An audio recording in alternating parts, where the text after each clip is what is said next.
Hi everyone, ഞാൻ doctor Gatha, senior homoeopathy consultant, olive homoeopathy, Kizhisseri, Malappuram district. ഇനി ഞാൻ നിങ്ങളുടെ അടുത്ത് നമ്മുടെ ബ്ലഡിൽ എത്രത്തോളം കൊളസ്ട്രോൾ ഉണ്ടെന്ന് കണ്ടുപിടിക്കാൻ വേണ്ടി നമ്മൾ ചെയ്യുന്ന ഫാസ്റ്റിംഗ് ലിപ്പിഡ് പ്രൊഫൈലിനെ കുറിച്ച് ഷെയർ ചെയ്യാനാണ് നിങ്ങളുടെ അടുത്ത് വന്നിരിക്കുന്നത്.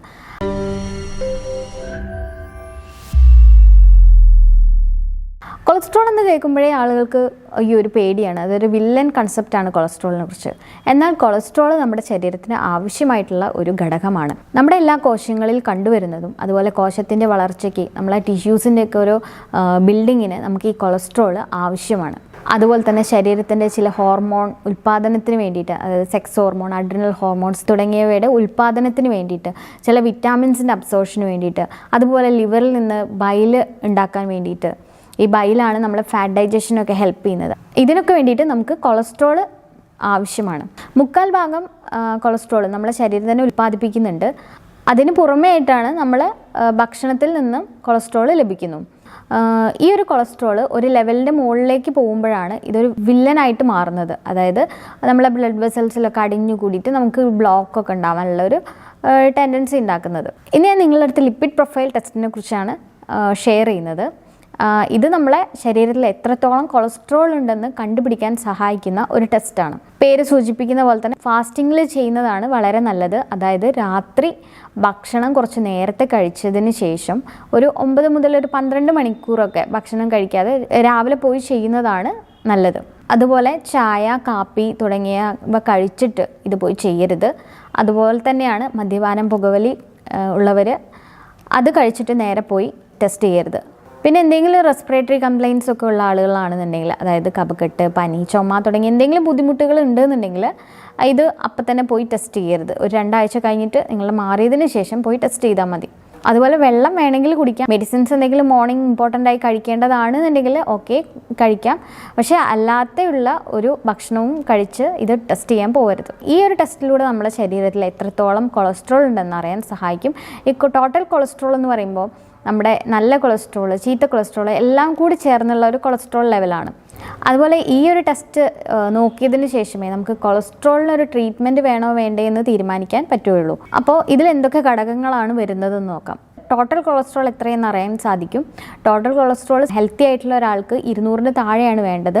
200-240 എന്നൊക്കെ പറയുന്നത് ഒരു ബോർഡർ ലൈനാണ്. പക്ഷേ 250 മുകളിൽ അല്ലെങ്കിൽ ഒരു 300-ന് മുകളിലൊക്കെ ആണെന്നുണ്ടെങ്കിൽ തീർച്ചയായും ശ്രദ്ധിക്കേണ്ടതാണ്. അതുപോലെ ഇതിൽ വരുന്ന അടുത്തൊരു ഘടകമാണ് നല്ല കൊളസ്ട്രോൾ എന്ന് പറയുന്നത്. പല ആളുകളും കേട്ടിട്ടുണ്ടാവും ഈ നല്ല കൊളസ്ട്രോൾ, ചീത്ത കൊളസ്ട്രോൾ എന്നൊക്കെ പറയുന്നത്. അപ്പം HDL-നെയാണ് ഈ നല്ല കൊളസ്ട്രോൾ എന്ന് പറയുന്നത്. അതായത് ഹൈ ഡെൻസിറ്റി ലിപ്പോപ്രോട്ടീൻ എന്ന് പറയും. നമ്മുടെ രക്തക്കുഴലിനെ ആരോഗ്യപരമായിട്ട് നിലനിർത്താൻ വേണ്ടി സഹായിക്കുന്ന ഒന്നാണ് ഈ നല്ല കൊളസ്ട്രോൾ അല്ലെങ്കിൽ HDL. നമ്മളെ രക്തക്കുഴലിൽ അടിഞ്ഞുകൂടിയിട്ടുള്ള ഈ ചീത്ത കൊളസ്ട്രോളിനെ അത് നീക്കം ചെയ്യാൻ സഹായിക്കും. അതുവഴി നമ്മുടെ ബ്ലോക്ക് വരാനുള്ള ഒരു ചാൻസ് ഒക്കെ വളരെ കുറവാണ്. അപ്പോൾ HDL ആവശ്യത്തിന് ഉണ്ടെന്നുണ്ടെങ്കിൽ നമ്മൾ ഓക്കെ ആണെന്ന് പറയാം. 50-ന് മുകളിൽ HDL ഉണ്ടെന്നുണ്ടെങ്കിൽ ഓക്കെ, ഹെൽത്തിയാണ്. പക്ഷേ ഇതൊരു 40-49-ൻ്റെ ഇടയിൽ വരികയാണെന്നുണ്ടെങ്കിൽ നമ്മൾ HDL കൂട്ടാൻ വേണ്ടിയിട്ടുള്ള ഭക്ഷണ പദാർത്ഥങ്ങൾ കഴിക്കണം.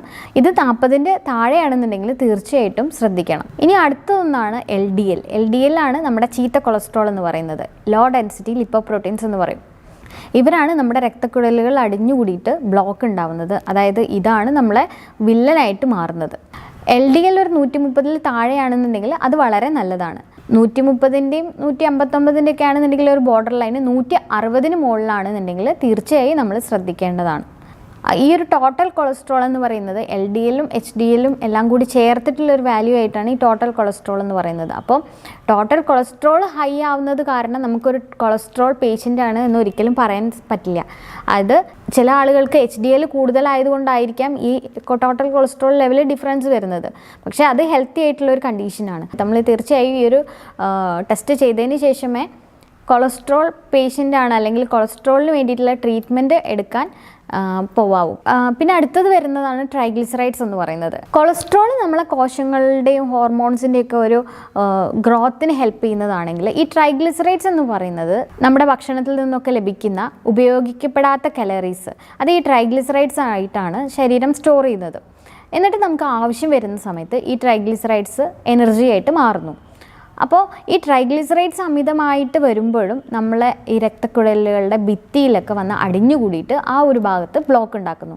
അങ്ങനെ ട്രൈഗ്ലിസറൈഡ്സ് ഈ സ്ട്രോക്കിനും അറ്റാക്കിനും ഒക്കെ ഒരു കാരണമാകുന്നുണ്ട്. അപ്പോൾ ട്രൈഗ്ലിസറൈഡ്സ് എപ്പോഴും ഒരു 200 താഴെ ആയിരിക്കണം. 400 മുകളിലൊക്കെ ആണെന്നുണ്ടെങ്കിൽ ആകുമ്പോഴാണ് ഇത് അപകടകാരിയായിട്ട് മാറുന്നത്. പിന്നെ അടുത്തൊരു ഘടകമാണ് VLDL എന്ന് പറയുന്നത്. അത് വെരി ലോ ഡെൻസിറ്റി ലിപ്പോപ്രോട്ടീൻസ് എന്ന് പറയും. ഇത് ട്രൈഗ്ലിസറൈഡ്സ് കൂടുന്ന ഒരാൾക്ക് VLDLും കൂടും. അതായത് നമുക്ക് പറയാം ഒരു 5 ട്രൈഗ്ലിസറൈഡ്സ് കണികകൾ കൂടിയിട്ടാണ് ഒരു VLDL മോളിക്യൂൾ ഉണ്ടാവുന്നത് എന്ന്. അതായത് ട്രൈഗ്ലിസറൈഡ്സിൻ്റെ വാല്യൂ കൂടുമ്പോൾ VLDLൻ്റെ വാല്യൂവും കൂടും.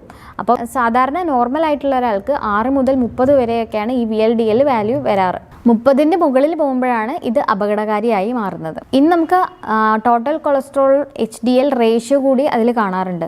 ഈ ഒരു റേഷ്യോ ഒക്കെ വെച്ചിട്ടാണ് നമ്മൾ ഇതിനായിട്ടുള്ള ട്രീറ്റ്മെൻ്റ് ഒക്കെ പ്ലാൻ ചെയ്യുന്നത്. ഏത് പ്രായക്കാരൊക്കെ ഈ ഒരു ടെസ്റ്റ് ചെയ്യണം? ഒരു 30 വയസ്സ് കഴിഞ്ഞ എല്ലാവരും ഇടയ്ക്കൊക്കെ ഒന്ന് ടെസ്റ്റ് ചെയ്യുന്നത് വളരെ നല്ലതാണ്. 35 എബോവ് ഉള്ള ആളാണെന്നുണ്ടെങ്കിൽ ഇയർലി വൺസ് എങ്കിലും നമ്മളിതൊന്ന് ടെസ്റ്റ് ചെയ്യണം.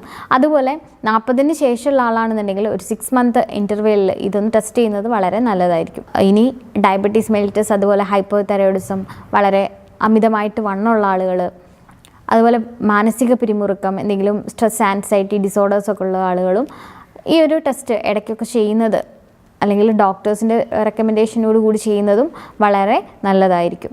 ഈ ഒരു ടോപ്പിക്കുമായി എന്തെങ്കിലും സംശയങ്ങളോ ബുദ്ധിമുട്ടുകളോ ഒക്കെ ഉണ്ടെന്നുണ്ടെങ്കിൽ തീർച്ചയായും താഴെ കാണുന്ന നമ്പറിലേക്ക് വാട്സപ്പ് ചെയ്യാവുന്നതാണ്. It's me doctor Gatha, senior homoeopathy consultant, olive homoeopathy, Kizhisseri, Malappuram district.